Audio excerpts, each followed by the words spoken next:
Hello दोस्तों, मैं doctor Shoaib कमाल। आज हम बात करने जा रहे हैं माइग्रेन की। माइग्रेन एक अलग-अलग इंटेंसिटी से होने वाला और सिर के अलग-अलग हिस्सों में होने वाला दर्द है। ज़्यादातर ये सिर के आधे हिस्से में होता है, इसलिए इसे आधी शीशी का दर्द भी कहा जाता है। ये पूरे सिर में भी हो सकता है, लेकिन कभी-कभी ये सिर के आधे हिस्से में होता है। माइग्रेन का अटैक आने से पहले आँखें चुंधिया जाती हैं, यानी चकाचौंध सी दिखाई देती है, फ्लैशेस ऑफ लाइट दिखते हैं, डार्क स्पॉट्स दिखते हैं, मितली आती है और रोशनी और आवाज़ से परेशानी होने लगती है। माइग्रेन की 4 स्टेजेस होती हैं: प्रोड्रोम स्टेज,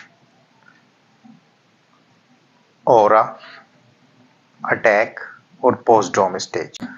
पहली स्टेज प्रोड्रोम स्टेज होती है।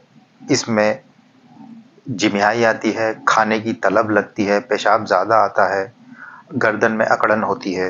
ये माइग्रेन से 2 दिन पहले की स्टेज होती है। दूसरी स्टेज ओरा होती है। इसमें विजुअल फिनोमिनन होते हैं, जैसे चमकीले बिंदु दिखाई देना, डार्क स्पॉट दिखाई देना, बोलने में परेशानी होना, गर्दन में अकड़न होना, पिन्स एंड नीडल यानी सुन्नी का चढ़ जाना, हाथ पैरों में सुन्नी भी चढ़ जाती है। तो ये दूसरी स्टेज ओरा की होती है। तीसरी स्टेज अटैक की स्टेज होती है।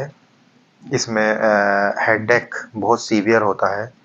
ये सिर के एक हिस्से में होता है, लेकिन ज़्यादातर ये पूरे हिस्से में भी होता है। इसमें छूने, बोलने, टच करने, सूंघने से भी प्रॉब्लम हो जाती है, मितली आती है।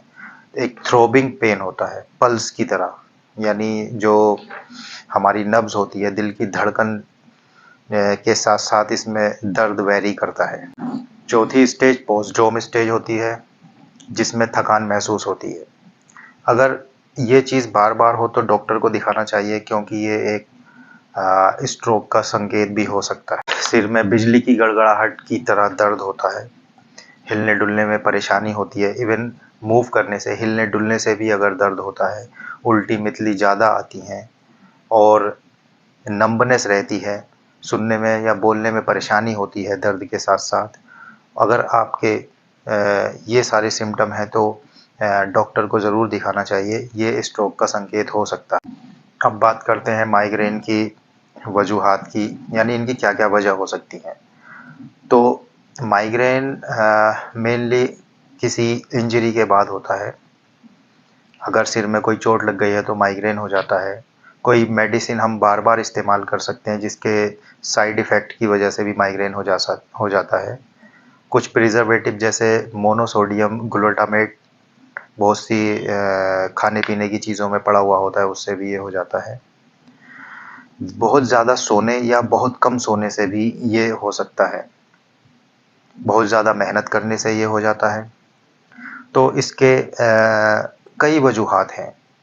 बहुत लंबी लिस्ट है इसकी वजूहात की, लेकिन फिर भी अगर कुछ चीज़ें हमें पता हैं तो हम समझ सकते हैं कि माइग्रेन जो है हो गया है।